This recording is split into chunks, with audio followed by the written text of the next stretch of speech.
They didn't arrive looking for trouble. They arrived knowing it would find them. In parts of northern Mexico, power isn't something written on paper. It's understood, and sometimes it's taken. This is the story of how one territory changed hands. That night, small carved art vehicle. No loud engines roared. No flashing lights cut through the darkness. Just the soft crunch of tires on asphalt. Inside the lead vehicle sat a man people called El Rojo. He wasn't famous. He wasn't loud, but when he spoke, people listened. And tonight, his silence was louder than any command.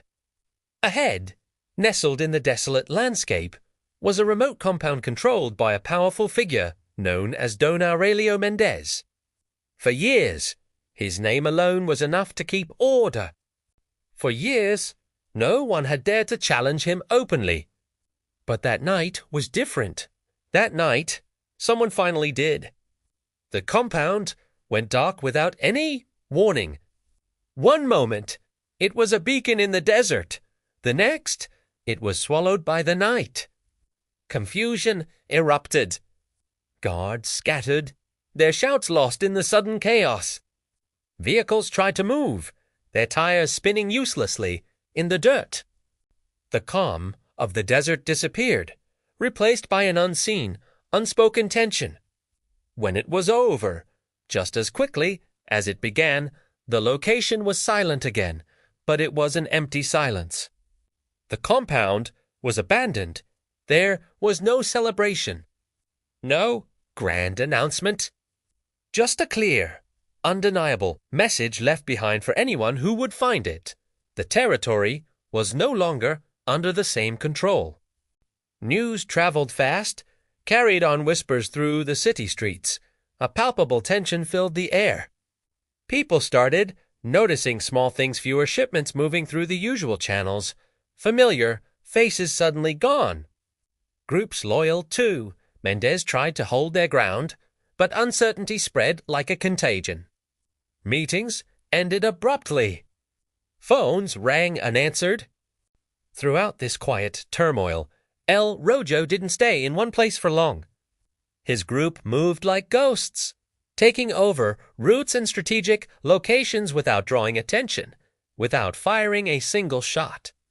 They were a shadow stretching over the city, and everyone could feel the chill. Control was shifting, not with a bang, but with a silent, steady pressure. But not everything went smoothly. At one key location near the river, resistance was stronger than expected. The plan faltered.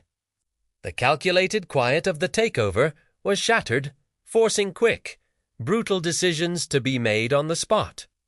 In the aftermath, the building stood empty, a testament to the brief but fierce struggle.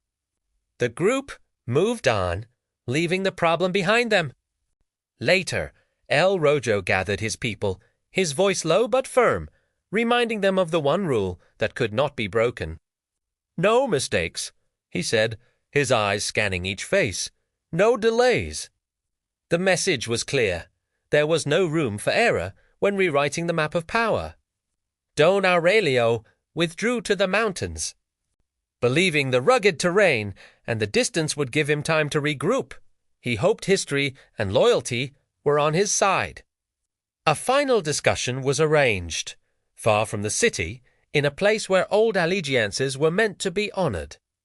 "You can't replace history overnight," Mendez said, his voice laced with the arrogance of a man who had ruled for decades. El Rojo answered calmly, his words cutting through the thin mountain air. "History changes when people stop believing in it." The meeting ended without agreement, but the outcome was already decided. After that, loyalty to Mendez began to fade, not with loud defections, but with quiet disappearances.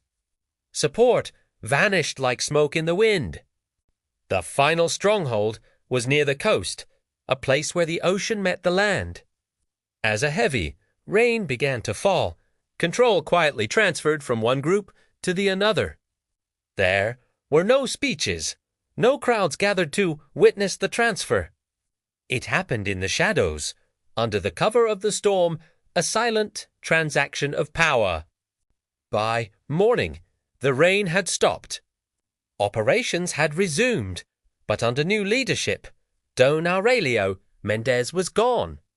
So was his influence, washed away with the night's rain. The old order had been completely erased. From a distance, everything in the city looked normal again.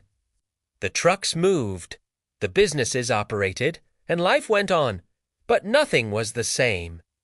New names were whispered in hushed tones. New rules were followed without question. El Rojo stood on a balcony overlooking the city he now controlled. The lights below shimmered, a kingdom laid out at his feet. But he knew one thing for certain: power is never permanent. And somewhere, out there in the shadows, someone else was already watching, waiting for their own moment. Because in this world, control is only borrowed.